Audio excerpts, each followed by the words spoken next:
September 15 திருச்சியில் பேரறிஞர் அண்ணாவின் பிறந்தநாள் மாநாடு. தலைவர் வைகோ மற்றும் இளந்தலைவர் துரை வைகோ MP அழைக்கிறார்கள். அணிதிரள்வோம், ஆர்ப்பரிப்போம், அங்கீகாரம் பெறுவோம்.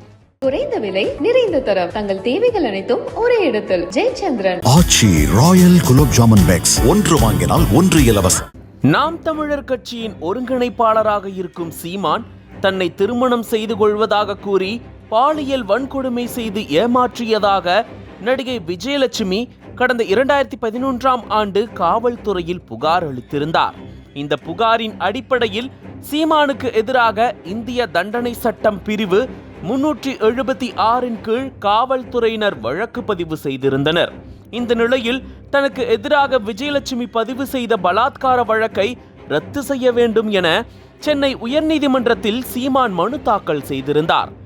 அப்போது அந்த மனுவை விசாரித்த உயர்நீதிமன்றம் பாலியல் பலாத்கார வழக்கை விஜயலட்சுமி திரும்ப பெற்றாலும் இது பாலியல் வன்கொடுமை என்பதால் இதை விசாரிக்காமல் விட முடியாது.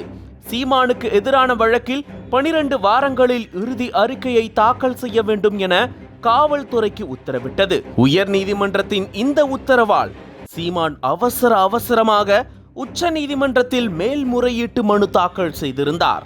கடந்த மார்ச் மாதம் இந்த வழக்கை விசாரித்த உச்ச நீதிமன்றம் இருதரப்பும் பேசி முடிவுக்கு வர அறிவுறுத்தியது.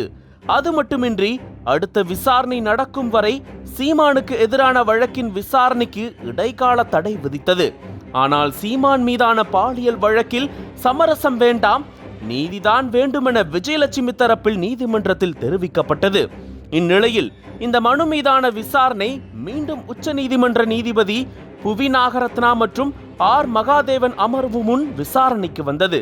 அப்போது இருதரப்பு வாதங்களையும் கேட்ட நீதிபதிகள் சீமான் வருகின்ற செப்டம்பர் 24ஆம் தேதிக்குள் நடிகை விஜயலட்சுமியிடம் மன்னிப்பு கேட்க வேண்டும், அப்படி மன்னிப்பு கேட்க தவறினால் சீமானை கைது செய்வதற்கான தடை ரத்து செய்யப்படும், சீமான் இந்த வழக்கை எதிர்கொள்ள தயாராக இருக்க வேண்டும் என்று நீதிபதிகள் எச்சரித்தனர்.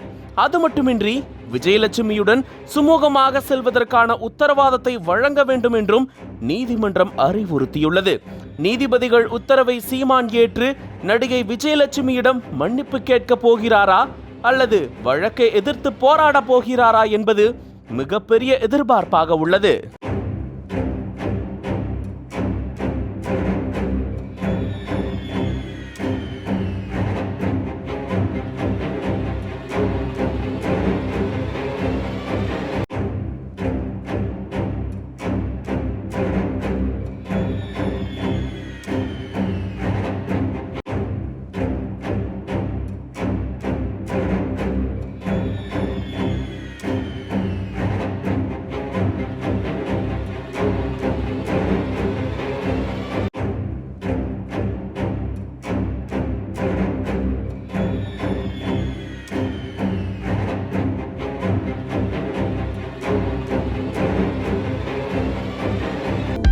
அனல் பறக்கும் செய்திகளை அப்டேட் செய்து கொள்ள நக்கீரன் களத்தை இப்பவே சப்ஸ்கிரைப் பண்ணுங்க.